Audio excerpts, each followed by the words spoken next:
हाय दोस्तों, मैं Virat sir knowledge motivation blogs में आपका स्वागत है। टारगेट मैट्रिक बिहार बोर्ड परीक्षा जो भी इससे पहले पूरा संस्कृत किताब ट्यूशन का प्रश्नोत्तर और पूरा संस्कृत व्याकरण पार्ट बाई पार्ट नहीं देखे हैं तो कृपया इस चैनल पर जाकर जरूर देख लें, क्योंकि मैट्रिक वर्ग 10वां का परीक्षा में सारा प्रश्न यहीं से पूछा जाता है।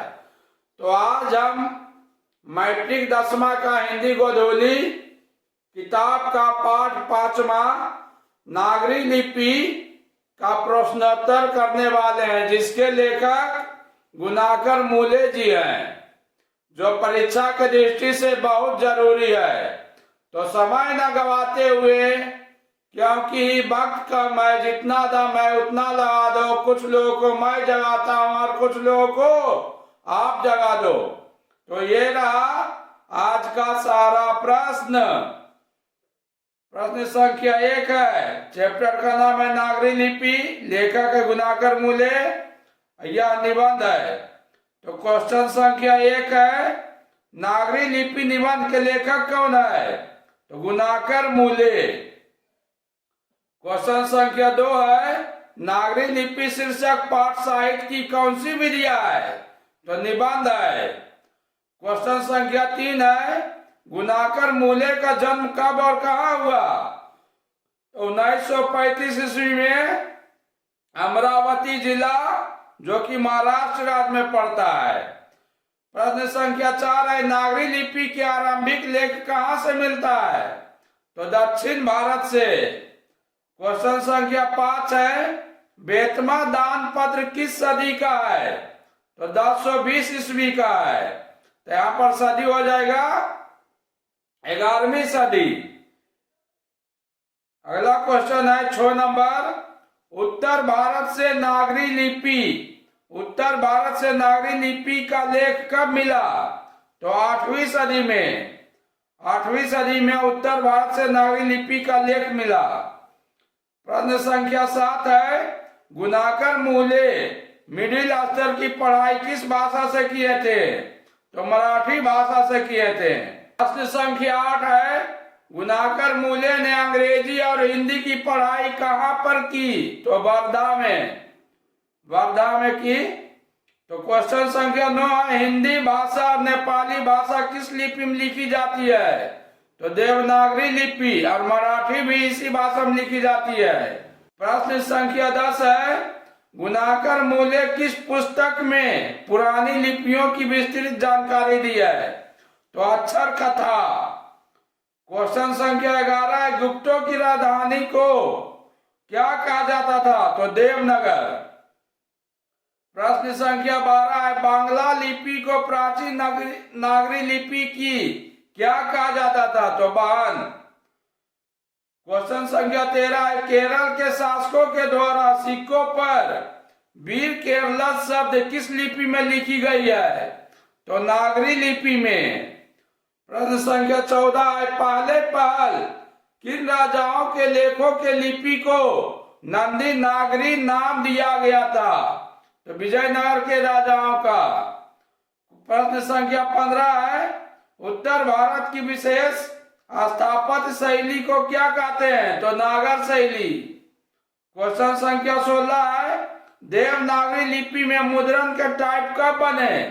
तो 2 सदी पहले। क्वेश्चन संख्या 17 है, कब नागरी लिपि सर्वदेशिक लिपि बनी?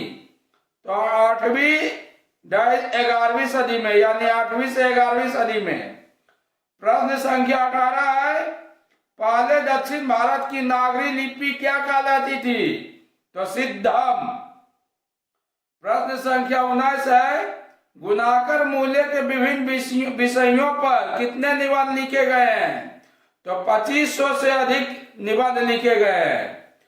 प्रश्न संख्या 20 है, भारतीय लिपियों की कहानी किनकी प्रसिद्ध रचना है?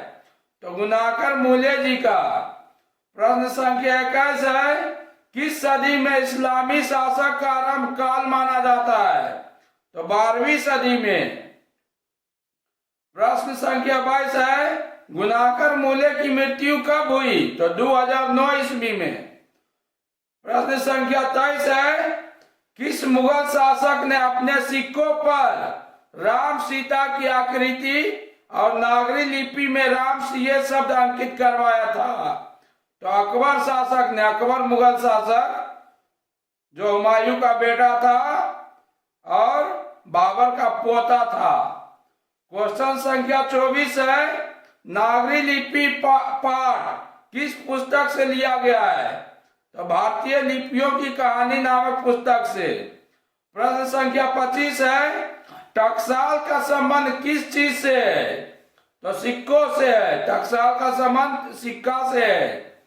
प्रश्न संख्या 26 है, सरवन बेल गोला नामक स्थान का संबंध किससे है? तो जैन धर्म से है। प्रश्न संख्या 27 है, गोमतेश्वर की मूर्ति कहाँ है? तो सरवन बेल गोला कर्नाटक में है। प्रश्न संख्या 28 है, सिद्धम क्या है?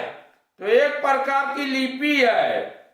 प्रश्न संख्या 29 है, काशी को किसकी संज्ञा दी गई है? तो देवनागरी की। क्वेश्चन संख्या 30 है, सरहापाद किस भाषा की आदि कवि है? तो हिंदी भाषा का। क्वेश्चन संख्या 31 है, अमोघ वर्ष कौन था? तो प्रख्यात राजपूत राजा। क्वेश्चन इस तरह भी आ सकता है कि प्रख्यात राजपूत राजा कौन था? तो अमोघ वर्ष। या प्रख्यात राजपूत राजा का नाम क्या था? तो अमोघ वर्ष। प्रश्न संख्या 32 है, मिहिर भोज की ग्वालियर प्रशस्ति किस भाषा में है? तो संस्कृत भाषा में। प्रश्न संख्या 33 है, बेतमा कहाँ है? तो इंदौर, इंदौर जो कि मध्य प्रदेश में पड़ता है। प्रश्न संख्या 34 है, दक्षिण भारत के पांड्य प्रदेश से किस राजा के पल्लव ताम्र पत्र मिले हैं? तो राजा बरगुन।